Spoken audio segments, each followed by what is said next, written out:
advantage to our side after we go into melee. This should be, I'm assuming, a destruction of this machine gun team. Nice. Perfect. We did... Ooh, wow. Wait, what? What? Everyone died. Everyone in that square died. My machine gun team, my NCO, my rifle team, and their machine gun. Are you kidding me? So that is insane. Why did everyone die? They just literally... What? Every single person in that square just died. Alright, howdy folks. Welcome to Second Front, yet another game published by Microprose. Today we are taking a look at this game as a courtesy of the developers who handed me the playtest a little bit early. As far as I understand, the playtest is supposed to come out later this month, so what I'll do, I'll link their store page in the description, which is where I'm 99% sure they're going to be dropping their playtest, so just keep an eye on that. But I'll be making more videos on this as the month continues. Today we are going to play one of the German missions, but first I wanted to take a look at the garage and talk to you about this game, because the graphics had me fooled. I made this video and I looked at everything and I was like, yeah, the game sounds interesting, but it looks a little bit cartoony. Yes, sure, the game looks a little cartoony. It reminds me a little bit of Battlefield Heroes, especially the artwork, the way that the music is. It's kind of happy-go-lucky, happy-funny. But when you realize there are 200 plus units in the game, from the Panzer II for the Germans to the Panzer III G, H, J, L. I mean, literally any, even the short stubby 75N, Panzer IV, Panzer V, with the Panzer V being the Panther. We have Tigers, we have Tiger IIs, we have Flak Panzers, but that's just the armor. We have self-propelled guns, so we have tank destroyers, as well as artillery pieces. I'm trying to find here, we have the Nashorn, which is the 88mm anti-tank gun, basically mounted on a Hummel, and then we have the Hummel with the 150mm gun, which is the artillery version. So we have artillery, we have a bunch of different half-tracks. I'm talking like once with 20 mils, once with short 75s, once with long 75s, as you can see, and there's transport ones for infantry. We have armored cars, 221, 222, 234. We have the Puma in here as well. We have trucks, Kubelwagens, and we have static guns, from pack guns, from small all the way to the Flak 88. But that's just the German side of things. Which we have the Russian side of things, where they have T-60s all the way up to IS-2s, and of course some Lend-Lease Shermans. Then there are, of course, their assault guns, their armored cars, their half-tracks, their trucks, their guns, and the same for the Americans, where you have their guns, their self-propelled guns, their tanks, and they have Shermans in every shape and form. We have Pershings, we even have the Slugger, Jackson, the Hellcat, and my favorite, the little M8 Scott. We have trucks, jeeps, transports, you name it. The thing is, they're not even able to show off all the infantry here, but there is quite a bit of different infantry. So now what we should do is we should go to the tanks, grab ourselves a Tiger II, go to the Russians and grab ourselves a, let's say, a KV2. So here at the top, and this is where this game gets interesting, we can see here we have turret front, which is this piece, turret side, which is here, and we have turret rear, which is here. And there's also, we have hull front, hull side, and hull rear. So here in this matchup, you can see that the King Tiger has a 97% chance to penetrate the KV2. The KV2 has only a 3% chance to penetrate the turret front, or 2% to penetrate the hull front. However, looking at the turret side, or God forbid the hull rear, you're looking at anywhere from 42 to 95% penetration. And this goes obviously pretty in depth. You can take some crappier KV1s, or you can say, well, let's grab the SU-100, and the numbers become pretty crazy, where the hull is very strong, but I wouldn't want to take my chances with a King Tiger if the enemy has basically a pretty accurate chance of knocking you out, or at the very least penetrating you. And this goes for all units. I can switch the Germans around again. I can say I want a Panzer IV or Panzer III. Yeah, these numbers aren't going to add up for the Germans in their favor here. See, this is the King Tiger numbers. There's a lot more depth to this game. I should honestly even warn you that this game has an abundance of depth when you talk about all the terrain types, all the things you have to keep track of. And I think there's one thing that really sort of was new to me, and I had to get used to that.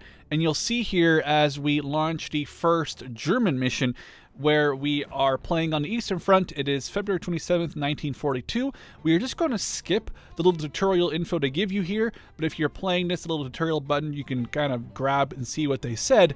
As you can see, we are playing on a hex grid.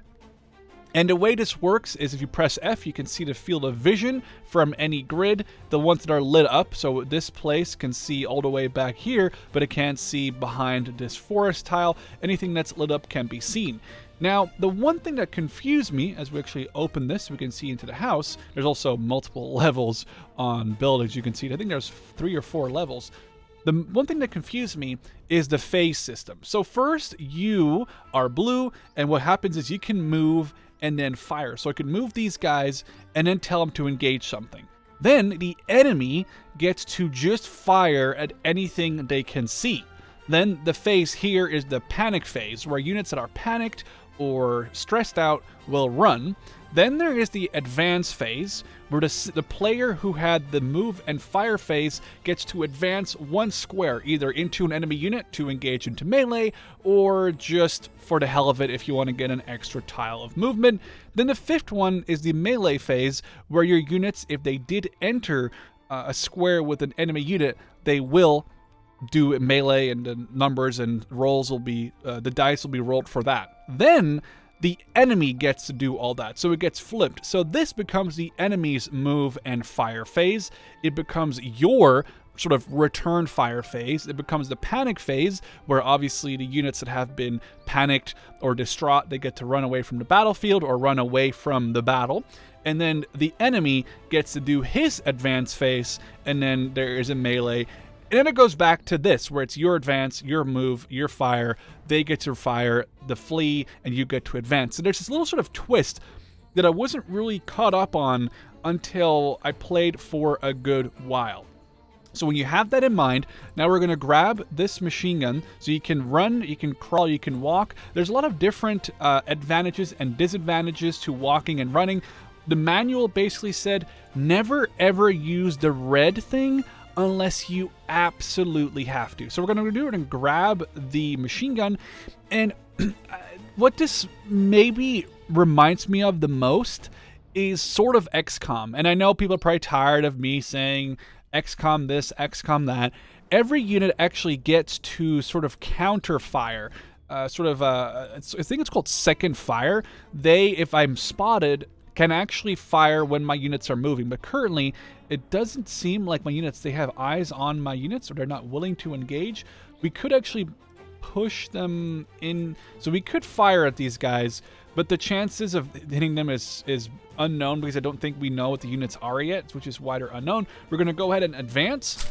Now they get to engage me if they see me.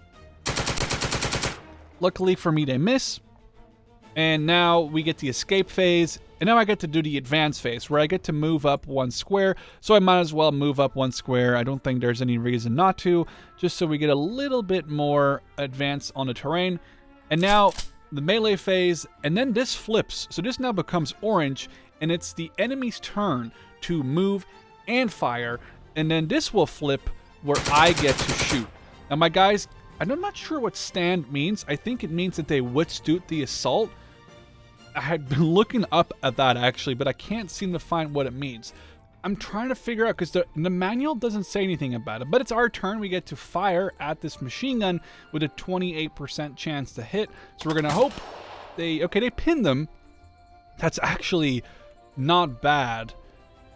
The thing is, we can't advance, which would have been nice, but we cannot advance on this guy's position. But we did break their machine gun, which means in this phase, this machine is going to run away. I think it's just going to run away off to the side of the map. Every turn, there is sort of a roll where it seems like they maybe get a chance, but if it's near an officer NCO, there's a higher chance. But just now it said it failed, so they are currently still not able to go into the fight. We are going to now kind of aggressively move up my squad of infantry up here, and then we are going to move up my machine gun, And because we can see, just pressing F turns on the sort of vision. Or you can also press this button. This works too, but I like pressing F. You can see that they can actually see my tree guys here, but if I move them out of position, they can't, and I didn't get shots off. So now I can actually aggressively push up onto their position using these two trees as cover. So we're gonna maybe see, yep, we're gonna move to their phase. This is their fire phase. The escape phase where they're still well, I guess they're pinned. Oh, I don't know if you want to call it pinned, or they're routed is I think the word.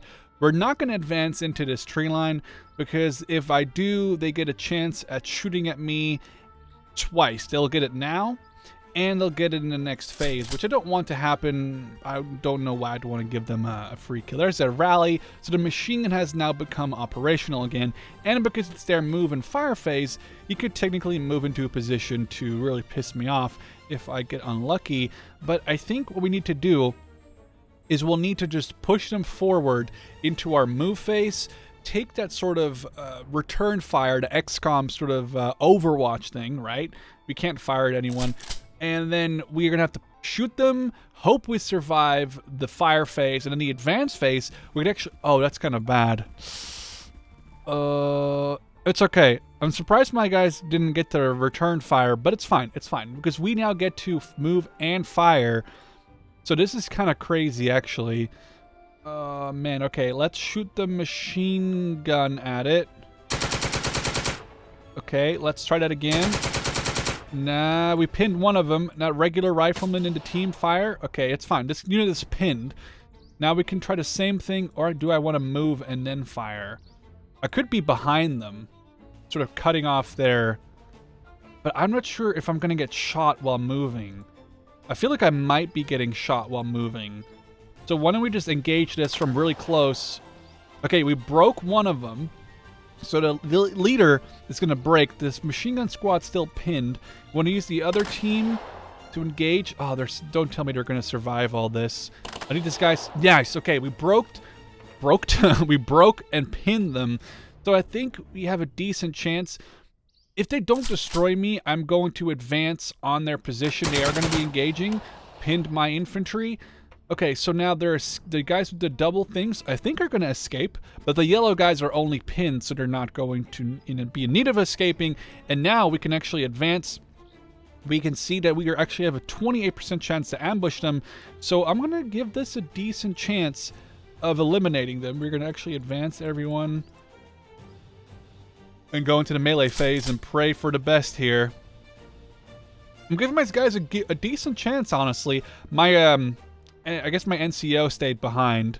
Oh, crap. Okay, so the melee was not conclusive. Nobody died.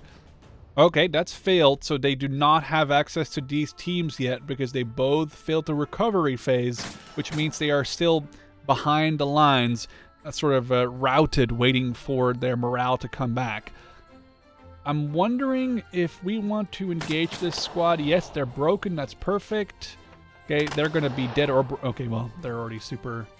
Okay, it looks like we can't shoot into the melee. Understandable. That's pretty understandable. Shoot the regular rifles in there. Okay, we are going to probably... These guys are going to run in this next phase. And if this machine gun team doesn't move... Oh, it looks like they have better chance in close combat than I do now. If they advance out of here, I'm good. If not, then there's going to be a melee, and they might have a decent chance at winning. Though I'm not sure how a machine gun would be good in melee, considering... Okay, they both stood. So I'm still not sure what stand means. I looked at the manual. I'm assuming it just means that nobody took losses in that fight. So I want to move this squad in there, but I can't. Because I think they're locked into melee. Move them into... Okay, we don't want to move them into the house. Maybe move them in here? They're going to get shot at, aren't they? Yep. That's the counterfire. That's the Overwatch. But luckily they missed. We can do the same thing here. But I think we might get shot at by them. Yeah, it looks like it. Or not?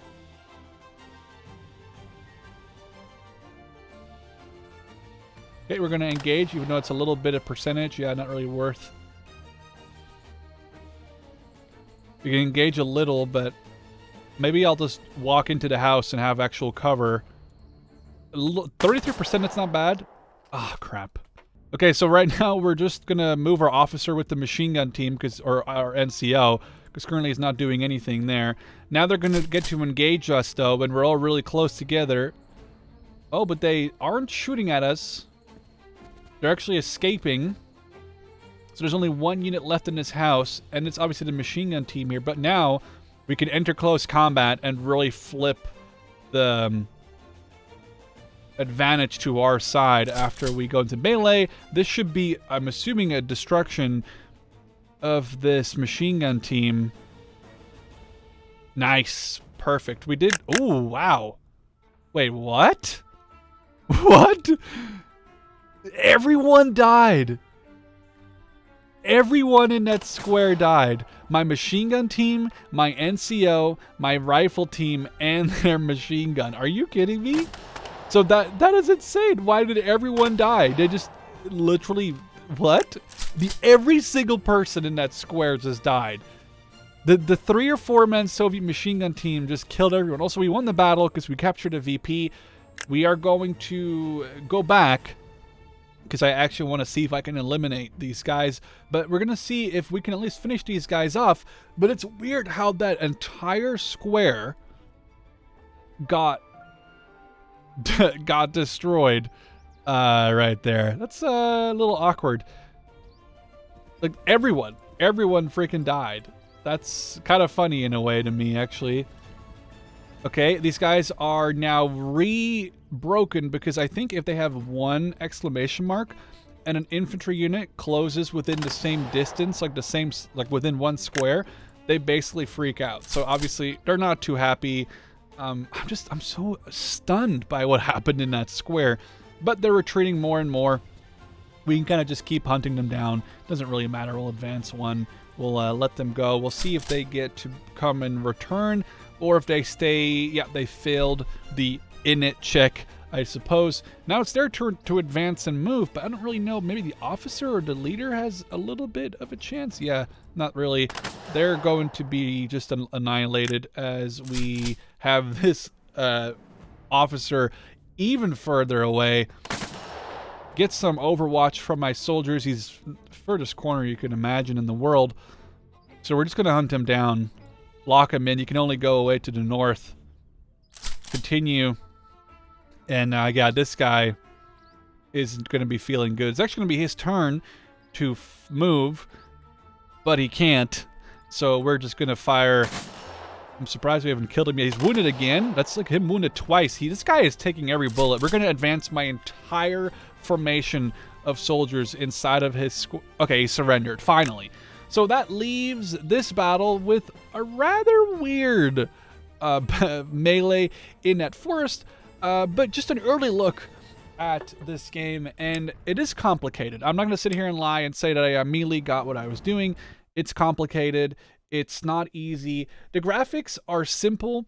They are kind of cutesy, playsy, and I don't mind that.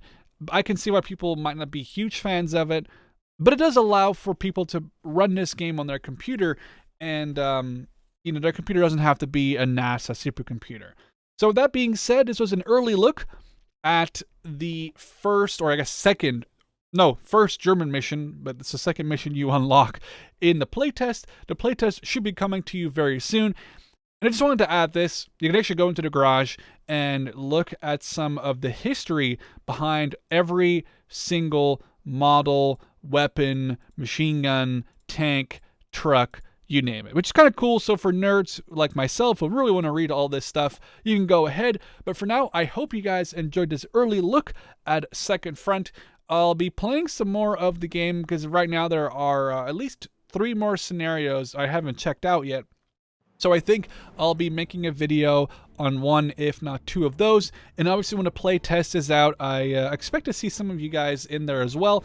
The scenario editor and stuff like that, we have to actually complete the mission here. So probably we'll do, this will be the next video, and then you can actually have access to the editor and play own scenario editor. So for now, hope you guys enjoyed, and I'll catch you in the next one.